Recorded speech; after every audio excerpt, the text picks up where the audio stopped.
Car collections are something we'd all like to showcase. Who wouldn't? It doesn't just make a point about your net worth, it's also a statement on your personal tastes and style. Like an art collection, your cars say a lot about you, but some prefer to keep their tastes private. But few car collections are as secret as that of Hassan al-Bolkiah, the Sultan of Brunei. Frequently considered the most expensive car collection in the world, the Sultan owns somewhere between 4,000 and 7,000 cars, with a collective value of close to $3 billion US.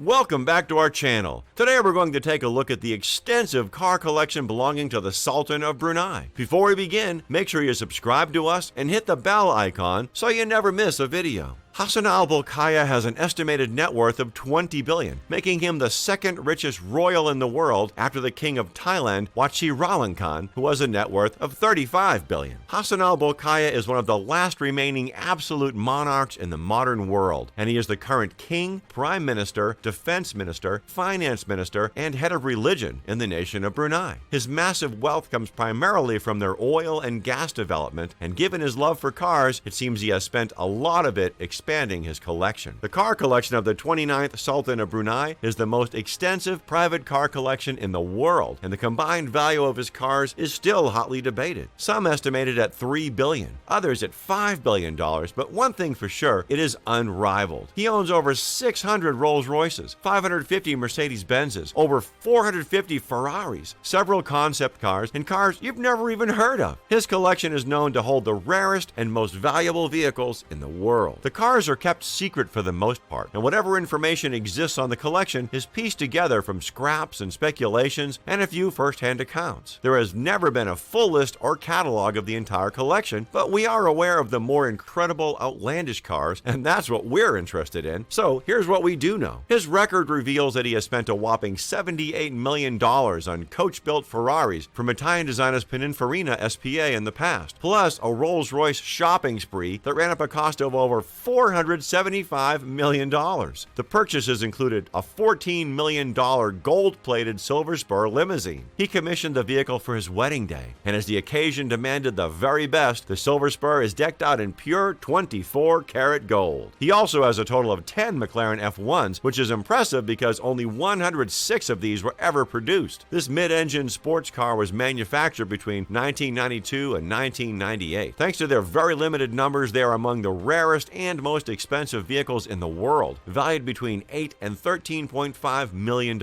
His purchase included 5 road cars, 3 F1 LMs, 1 F1 GT, and 1 F1 GTR. And as if that weren't enough, he has also bought 3 of the total 6 F1 LMs ever produced. And it's not just rare cars he's interested in. The Sultan is also interested in vehicles that car makers intend never to go into production. Case in point, the extraordinary Ferrari Mythos, a concept car. The Mythos was a Pininfarina creation, designed to evoke the old dream cars reminiscent of the 60s, but with a modern twist. It premiered at the Tokyo Motor Show in 1989, where car collectors fell in love. But it wasn't meant to be. The Mythos was supposed to only be a styling exercise and not for production. But of course, huge admirers of the Italian car makers like Shiro Kosaka and the Sultan of Brunei managed to get their hands on it for an undisclosed price. The Ferrari Mythos is a mid-engine rear-wheel drive, and the design was inspired by the Testarossa, giving it the wedge shape and large air intake ahead of the rear wheels. You won't find this car anywhere except in private collections unless you're willing to make a trip down to Cambiano, Italy, where the show car is put on display for the public. But the Sultan himself has 2. He commissioned one in red and another in turquoise. It's not the only concept car in the collection, but is that really a surprise? The Sultan also has the BMW Nazca M12 concept car unveiled in 1991. It was a collaboration between BMW and Italdesign, and it was designed by 26-year-old Fabrizio Giugiaro, the son of the founder of Italdesign. In fact, it was his debut. After seeing the car in the Geneva Motor Show, the Sultan requested that the M12 be made specifically for him. This led to the creation of Nazca C2, later unveiled in the Tokyo Motor Show that same year. The car boasted a carbon fiber chassis and body frame, plus several lightweight components. The cabin provided a full 360-degree view thanks to the all-glass architecture, and the vehicle has a dome-like shape. Compared to the M12, the C2 actually weighs 220 pounds less thanks to the extensive use of carbon fiber. And by the way, the Mythos is not the only rare Ferrari in his collection. He once commissioned 11 custom Ferrari F40s, and 3 of them are out in public today. That's right, 2 people in the world currently own some of the Sultan's previous cars. The yellow F40 and matte gray F40 were bought by John Collins, a Ferrari dealer who worked for Telecrest. The third one went through 4 owners before finally being purchased by Shenji Takei in 1996. Before all that, 10 of Sultan's 11 Ferraris underwent extensive cosmetic and performance upgrades. 7 of them were fitted with a tiltable steering wheel column and an ECU remap to increase torque from 426 pound-foot to 480 pound-foot. The F40 typically comes to around $400,000 to $700,000. Still, with all the repaint work, customizations, and upgrades, one car can easily run into $1 million. He even has some of the rarest Ferraris on the planet, like the FXX. Only 30 of these were ever produced. It cost $2.6 million, not including whatever custom works the Sultan asked for. The 1,306 horsepower with a V12 hybrid engine that you cannot drive on the roads or in any series. In fact, for the first few years of ownership, the car remains with Ferrari. This beauty debuted in Yas Marina Circuit in Abu Dhabi, and in 2014 it was the newest addition to the Client Test Driver program, where Ferrari keeps the car and brings it to the track events and races when you want to play. And if you're wondering, well, who would ever want to spend nearly $3 million on a car you can't show off, then you simply don't get the world of sports car enthusiasts. And of course, he has Bugattis, quite a few in fact. Well, when we say few, it could be about 100, but we're only concerned with the best of the collection. 4 of these cars were EB110 SS models. One has Grigio Chiaro exteriors and beautiful blue leather interiors and custom-made logos and plaques. Another has a Nero metal exterior with Nero Incios leatherwork on the inside and fitted with a Dower exhaust. The best of the lot is the SS13 with bespoke interior and exterior finishes in multiple colors. EB110s typically go for $1.5 to $2 million, but that is without all the custom work. No prestigious car collection is complete without a Rolls Royce, and the Sultan has over 500 of them. Chief among them is the Phantom 6S, commonly used by the British royal family. The Sultan custom ordered 4 Phantom 6Ss, named the Rolls Royce Cloudesque. The car was a modernized version of the Silver Cloud, with engine modifications and transmission upgrades. The car was also modified to have a boot similar in design to that of the Rolls Royce Silver Seraph. Another prize in his collection is the Bentley Dominator, a luxury SUV produced specifically for Hassan al-Bolkiah. 6 of these were constructed for the Sultan in 1996 with an estimated cost of $4.6 million per car. They were based on the P38A Range Rover, and it also uses an all-wheel drive system, while Bentley was responsible for the exterior and interior works of the vehicles. Among all that, there are some others like the Porsche Karma, 209 BMW cars, 179 Jaguars, and much, much more that we may never learn of. Your average garage isn't going to be enough to house a collection like this. Reportedly, the cars are kept in an aircraft hangar and tended to constantly by a crew of maintenance experts. Sadly, this is not the case for every single vehicle because there have been reports of some being left to rot and depreciate. Even if that's the case, I know many who would love to get their hands on whatever car the Sultan doesn't want anymore. What do you think of the car collection? Let us know in the comments below. If you enjoyed this video, hit the like button.